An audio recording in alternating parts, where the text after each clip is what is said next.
Og så er den spændende kamp om verdensmesterskabet i mellemvægt begyndt.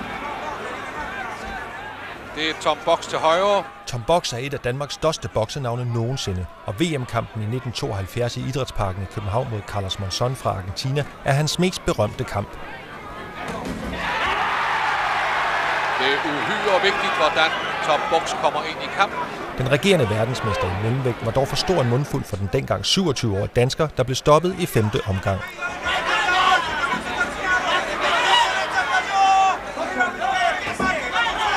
Tom Bogs kan ikke klare dette her. Tom Bogs søger ind. Han skubber som Carlos Monzon.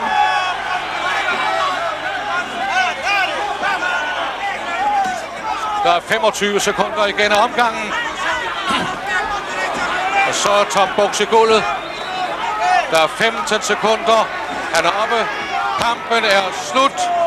Hertig Gibbs har standset kampen. 8 år tidligere havde Tom Bogs sagt farvel til amatørkarrieren, som sluttede med en kvartfinale ved de olympiske lege i Tokyo i 1964. Og efter 4 år som professionel var han så klar til sin første titelkamp, opgøret om EM-titlen i let sværvægt mod den regerende europamester, tyskeren Lothar Stengel. Tom Bogs har 42 kampe og 42 sejre som professionel, Lothar Stengel kun 16. Jeg har aldrig trænet så meget, som jeg har gjort nu, med både hensyn til sparring og konditionstræning, og min selvtillid her inden for det sidste halvår, det har været med til, så jeg er meget optimistisk før kampen i aften. Ja. Mellem 10 og 12.000 tilskuere en septemberaften følger Tom Bogs kamp om europamesterskabet i letsværvægt mod vesttyskeren Lothar Stengel.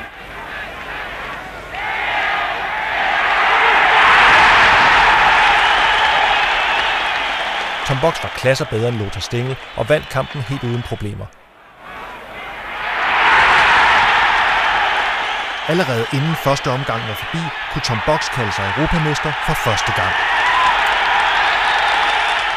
Og efter yderligere 5 sejre rykkede han i 1969 så ned i sin naturlige vægtklasse og blev europamester i mellemvægt. Det skete med en pointsejr over den argentinsk fødte italiener Juan Carlos Duran. Det var Tom Bogs' sejr nummer 49 i træk som professionel, og i de efterfølgende år var han en meget stor stjerne i Danmark.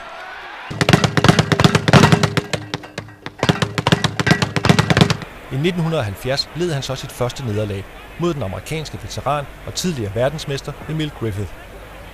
Og efter sit 5. nederlag mod Carlos Monzon 72 erkendte han, at karrieren nok snart var ved at være forbi. Boksning er et meget hårdt håndværk, og det slider på en. Man skal ikke bokse for længe. Så jeg ved ikke, hvornår jeg holder op, men jeg har altid sat grænsen til 30 år, og der er jeg om 2 år.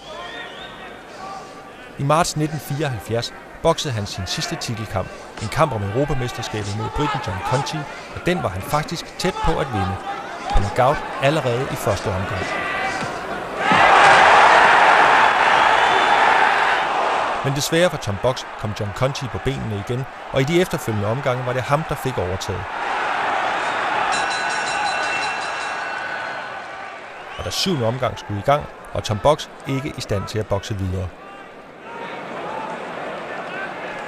8 måneder senere boksede han sin karrieres sidste kamp.